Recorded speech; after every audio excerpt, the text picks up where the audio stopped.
राहुल गांधी चंडीगढ़ में पिछले साल अपने 4 जून के दौरे के बाद 6 महीने में दूसरी बार हरियाणा आए और इस बार महाभारत की युद्ध भूमि कुरुक्षेत्र में आए थे। यहां राहुल गांधी सुबह ही पहुंच गए। प्रदेश के बड़े नेताओं ने राहुल गांधी का बुके देकर स्वागत किया। राहुल ने कुरुक्षेत्र की पंजाबी धर्मशाला में चल रहे 60 कांग्रेस जिला अध्यक्षों को बंद हॉल में राजनीति के पाठ पढ़ाए। ये तो तय है कि अब बीजेपी कांग्रेस में पहला चुनावी मुकाबला मार्च अप्रैल में 3 नगर निगमों समेत 7 जगह हो रहे निकाय चुनाव में होगा।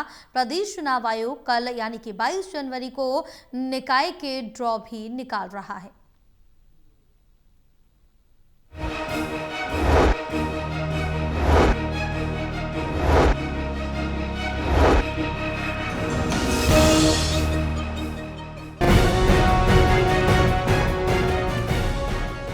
पिछले साल 4 जून को चंडीगढ़ के बाद 21 जनवरी को हरियाणा के कुरुक्षेत्र में राहुल गांधी का दूसरा दौरा रहा।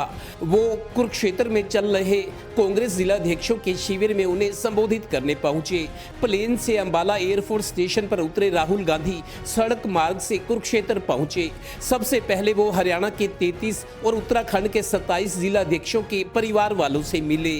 फिर ट्रेनिंग कैंप के बंद हॉल में जिला अध्यक्षों से रूबरू हुए और उन्हें राजनीति के पाठ पढ़ाए।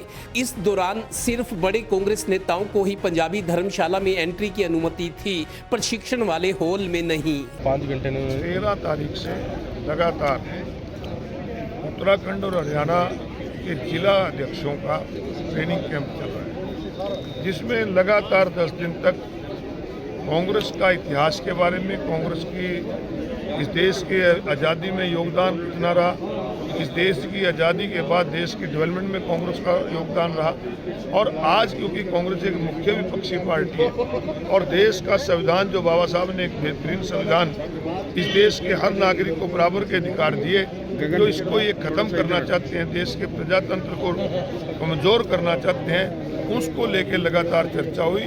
और आज राहुल गांधी जी ने भी यहाँ एक पारिवारिक सदस्य के रूप में जिला अध्यक्षों के परिवारों के साथ मिलकर चर्चा की। गौरतलब है कि राहुल गांधी कांग्रेस जिला अध्यक्षों के जरिए पार्टी को अब जमीनी स्तर पर मजबूत करना चाहते हैं। जाहिर है अब यहां से निकलने के बाद कांग्रेस आने वाले 3 नगर निगमों, 1 नगर परिषद और 3 नगर पालिका के चुनाव पूरी मजबूती के साथ लड़ेगी। कांग्रेस के प्रदेश अध्यक्ष राव नरेंद्र सिंह का कहना है कि पार्टी अब जल्द ही चंडीगढ़ में अपना प्रदेश स्तरीय वॉर रूम खोलेगी। बीजेपी पहले से ही पंचकूला में अपना वॉर रूम स्थापित कर चुकी है।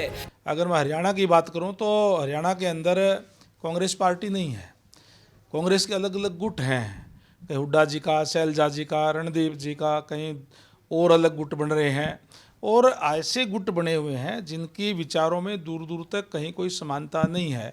इसलिए गुटों में बटी हुई कांग्रेस जनता का विश्वास खो चुकी है, और जब प्रजातंत्र के अंदर जनता का विश्वास खो देते हैं तो उसका ग्राफ और नीचे गिरता है। ये हालत आज कांग्रेस पार्टी की है। यानी आगे चलकर दोनों मुख्य दलों में सियासी जंग और तेज होगी।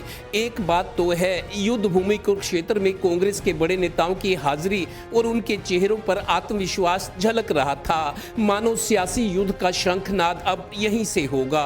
इधर 22 जनवरी को चुनाव आयोग निकाय चुनाव का ड्रॉ भी निकाल रहा है। हो सकता है कि चुनाव कार्यक्रम भी घोषित हो जाए। यानी बीजेपी कांग्रेस में अब पहला मुकाबला निकाय चुनाव में होगा। चुनाव ईवीएम से ही कराए जाएंगे। इनेलो और जजपा ने भी निकाय चुनाव लड़ने का ऐलान किया है। यानी मार्च या अप्रैल में प्रदेश में फिर जिंदाबाद जिंदाबाद सुनाई देगा। Haryana bureau, total news.